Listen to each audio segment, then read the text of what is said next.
Now, I don't know about you, but I don't know what you do if you are Barack Obama or Mitt Romney. Barack Obama's got to look presidential. The thing that you do, if I'm talking about politics here, a hurricane hits, you immediately, just do the right thing. You get to the Situation Room and you do everything you can to help the situation. And that just makes you look presidential because you're the president and you can take charge. That's what you do. However, if you're Mitt Romney, what do? This is unprecedented territory. Nobody's ever done this before. We've never had a hurricane like this before, right before an election, never had a natural disaster. What do?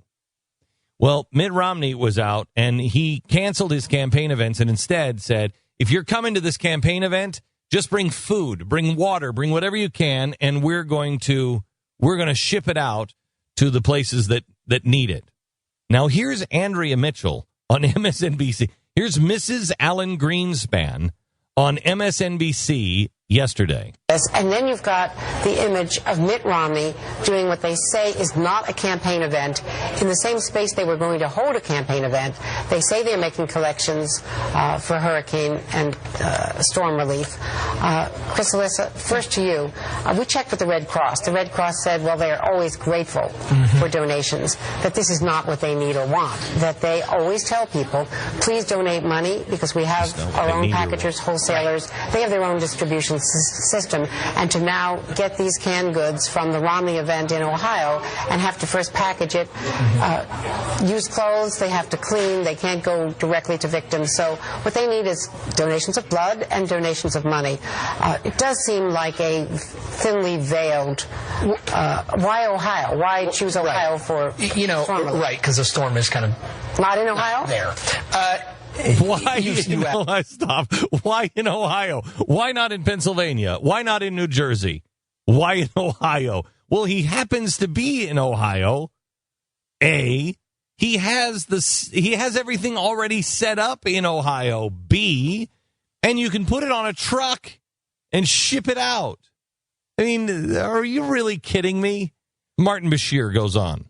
The Red Cross knows what it's doing. Did you detect perhaps a subtle dig there on Mr. Romney, who spent today going against the guidelines established by the Red Cross? Oh, my gosh. And holding a campaign rally in Ohio that was dressed up like a charity drive. Stop. Collecting food. I can't take it. Going against the mandates of the Red Cross.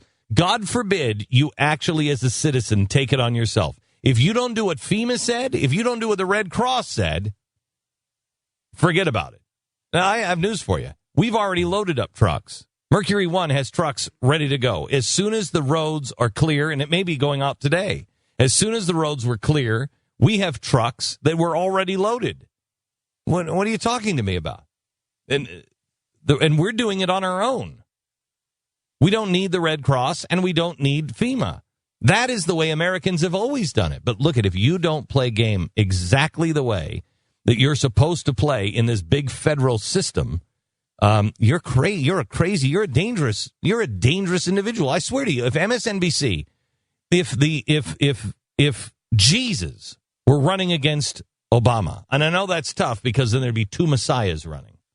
But if Jesus were running against Obama, NBC's report would be, in Columbus, Ohio today, Jesus of Galilee, while on the campaign trail, calmed a nasty weather system that was threatening the residents of the area, even though the Red Cross has specifically never asked for the seas to be calmed. All the Red Cross wants is cash donations. They don't need people changing the weather patterns. After calming the weather in Columbus, Jesus was approached by a blind man and healed him. Is this just a coincidence that this all happened in Ohio? I don't think so. Jesus is clearly politicizing the healthcare debate and taking a swipe at Obamacare at the same time here.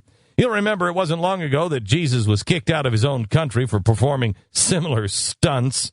Plus, many on the campaign trail are reminding us today that Jesus was actually born in Bethlehem. And as you know, that makes him not a natural-born citizen and thus ineligible to be president. But there's something else. Bethlehem is also located in Palestinian territory. And electing a man from that area would send a very clear message to our closest ally in the region, Israel, that they no longer have our support from this so-called Jesus character. That would be the report. It really would be.